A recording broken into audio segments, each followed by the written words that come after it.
Minha voz não é minha voz.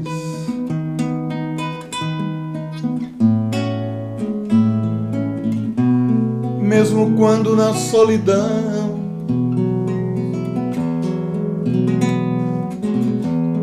se eu abrir o peito e cantar,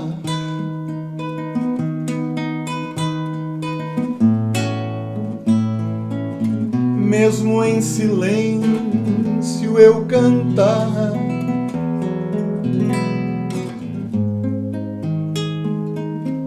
vai soar se ouvir comunhão.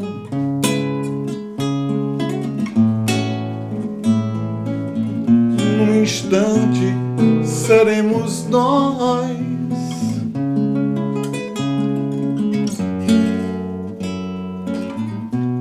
Minha voz não é minha voz.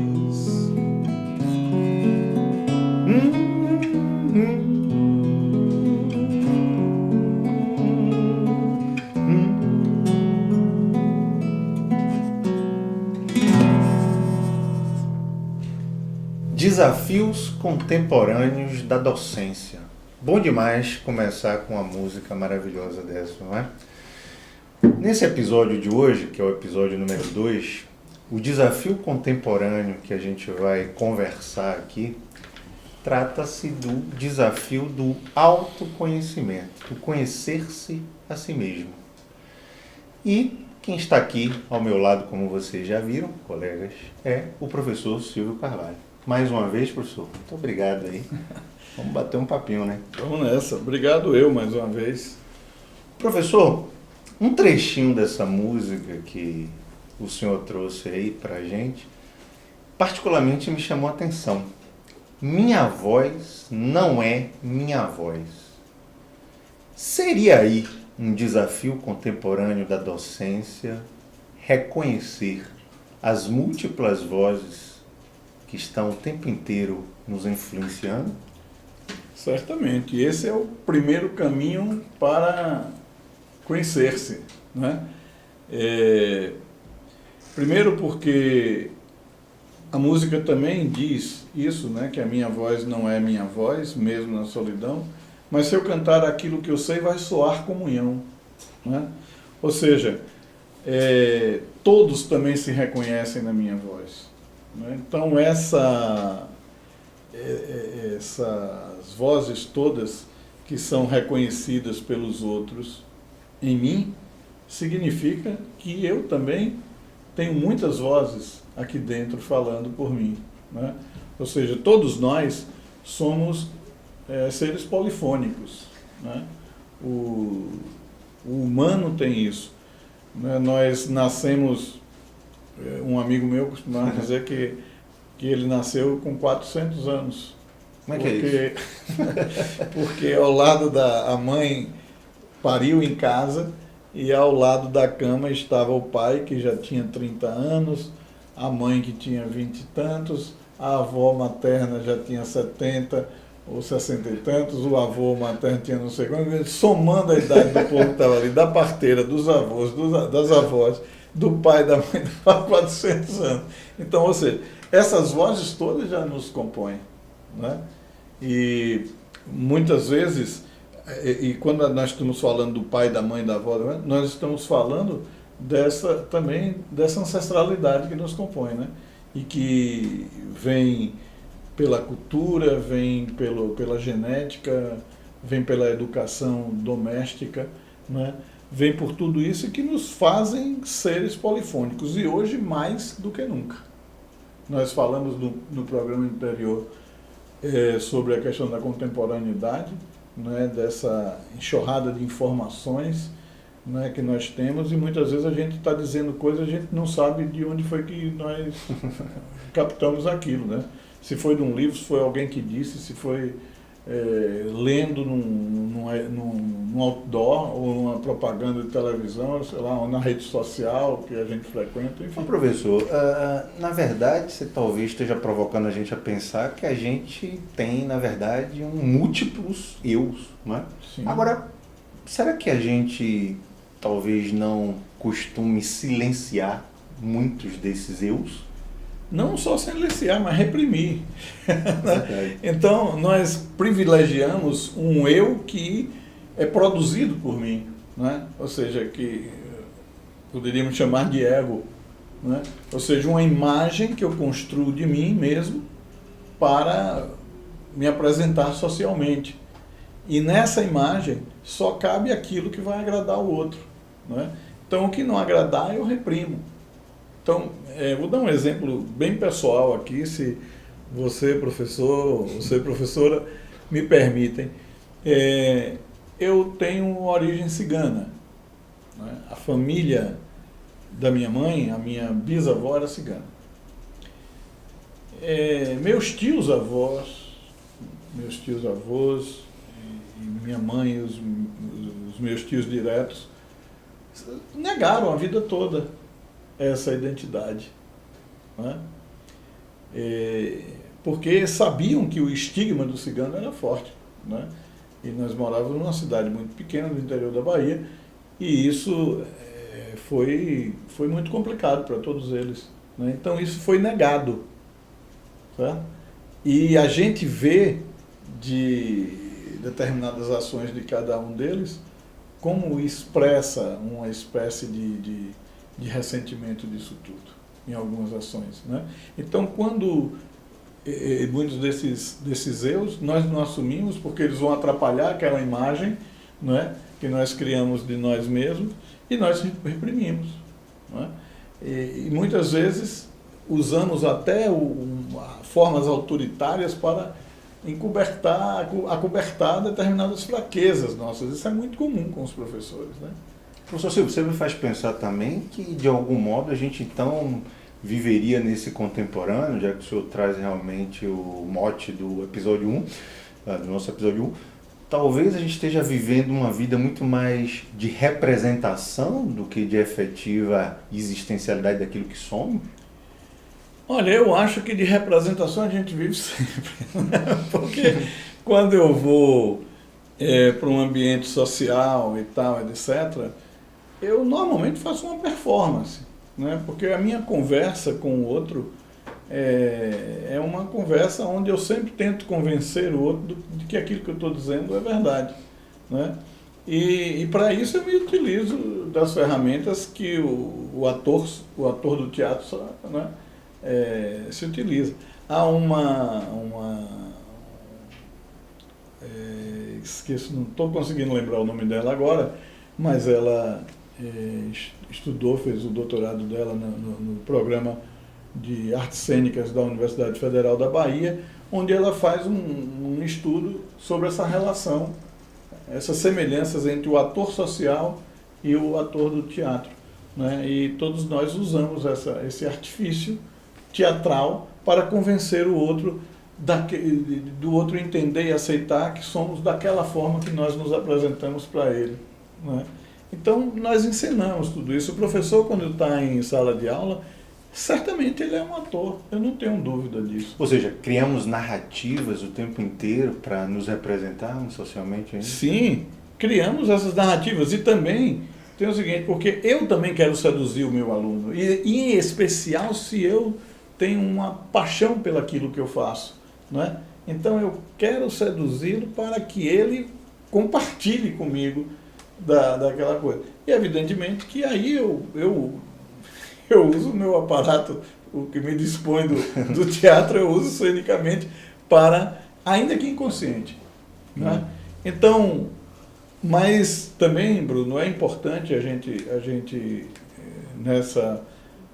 essa encenação não quer dizer que eu estou mentindo ou que eu estou sendo falso comigo mesmo. Não, é uma necessidade do humano de querer convencer. Nós estamos conversando aqui, estamos gesticulando,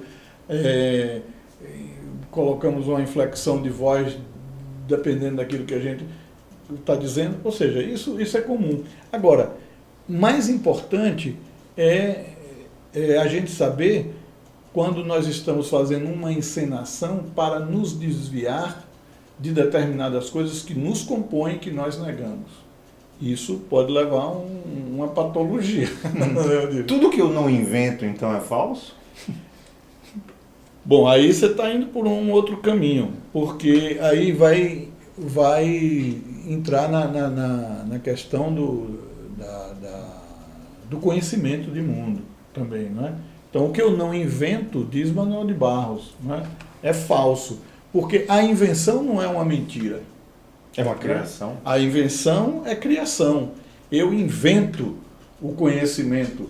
Agora, para isso se tornar uma verdade, eu preciso ter a capacidade de argumentar sobre aquilo que pelo menos os meus pares reconheçam como um argumento firme, como um argumento que tem lógica. Não é? Então, mas é uma invenção. É uma invenção porque até então não tinha. Não é?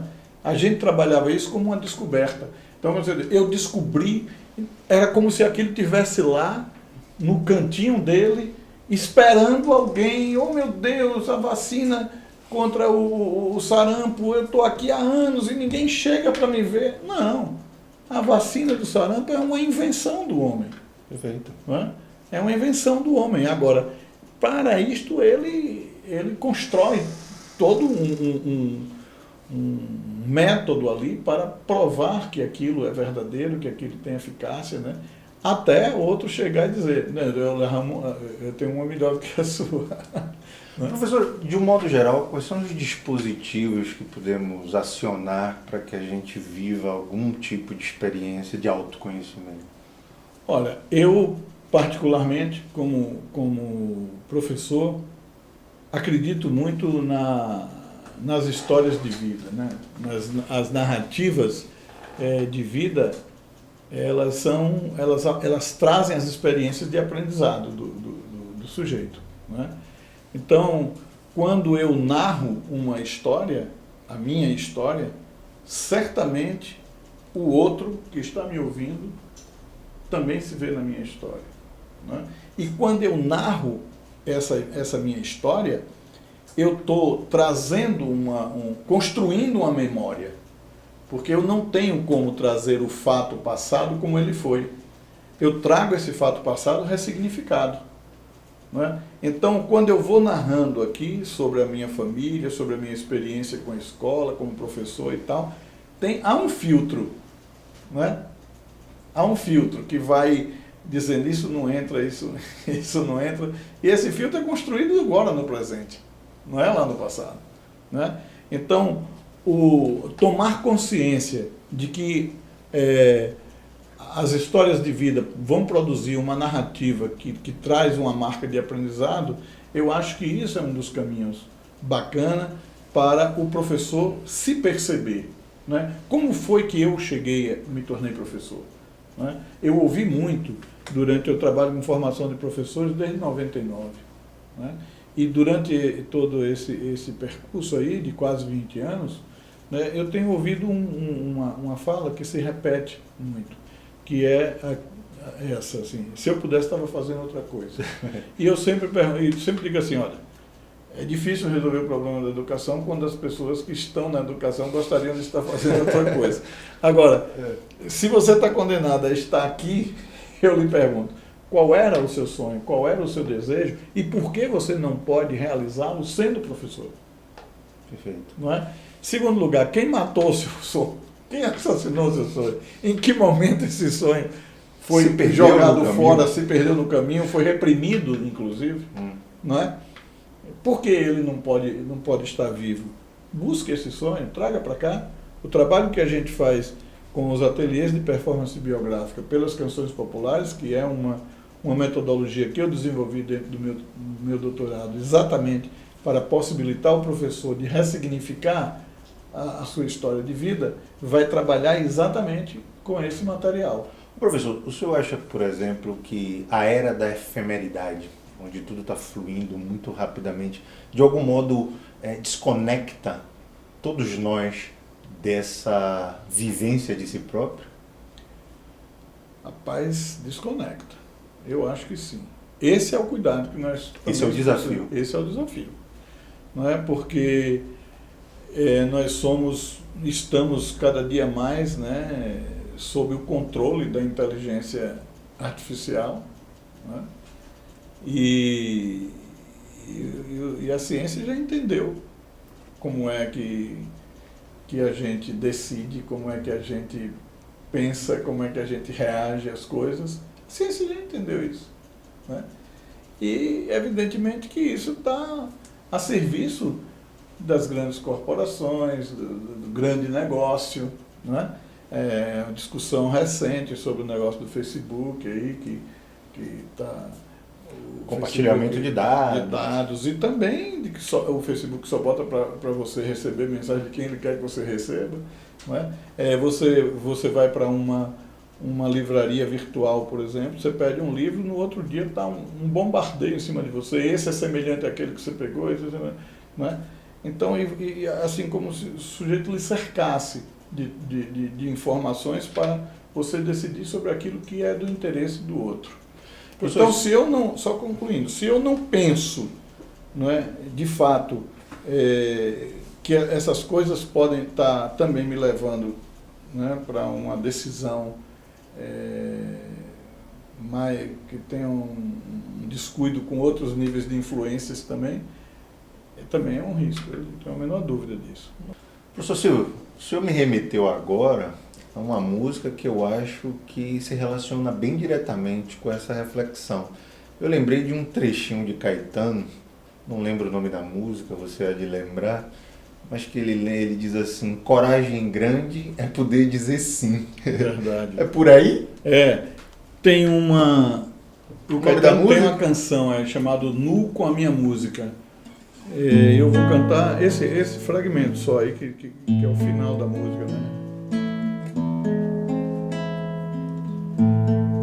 Deixo fluir tranquilo naquilo tudo que não tem fim.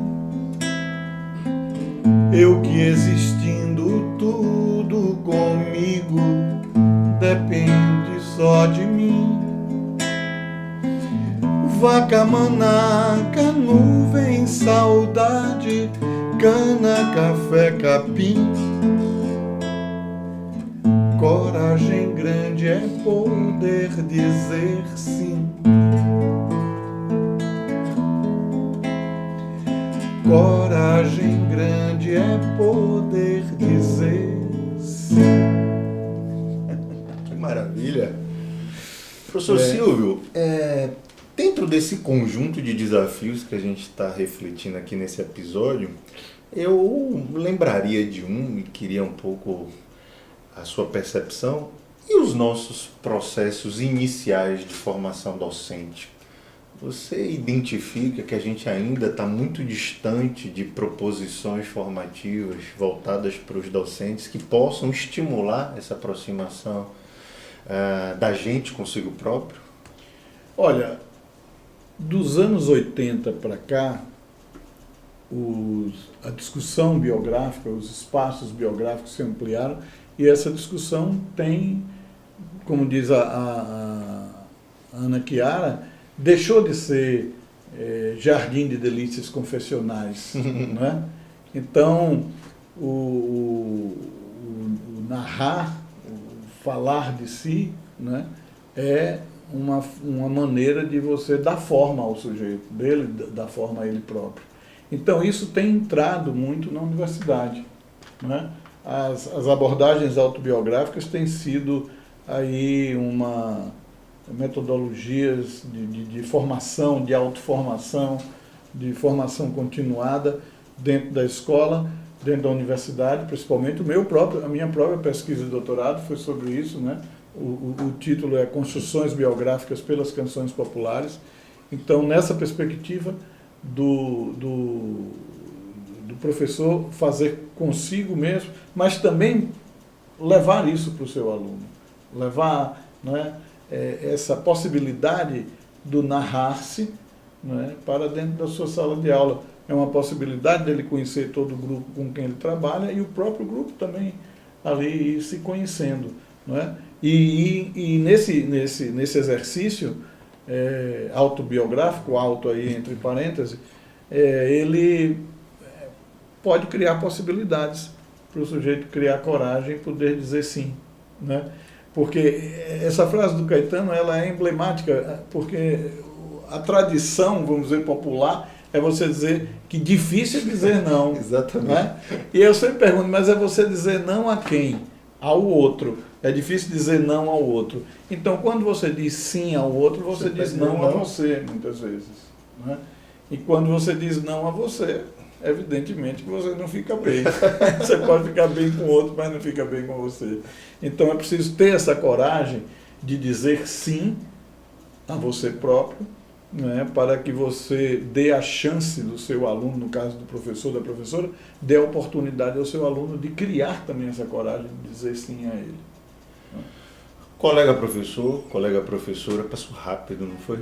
É um papo aqui que a gente vai puxando uma conversa, uma música, bom demais. Espero que você tenha sido provocado a pensar nesse desafio, conhecer-se a si próprio.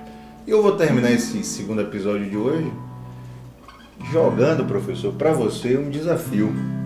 Toca aí pra gente Milton Nascimento, que eu lembrei disso, Eu, Caçador de Mim. Desafio aceito.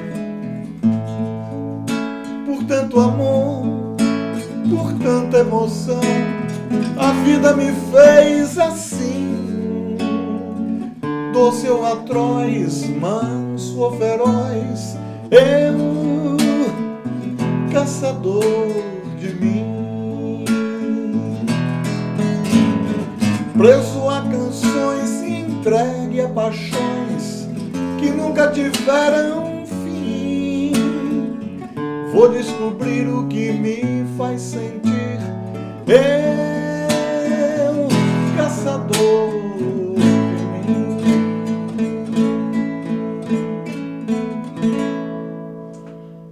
Professor, professora, a gente espera por você no terceiro episódio. A gente vai tratar nele sobre a transversalidade da arte na docência. Fica aí ligado com a gente.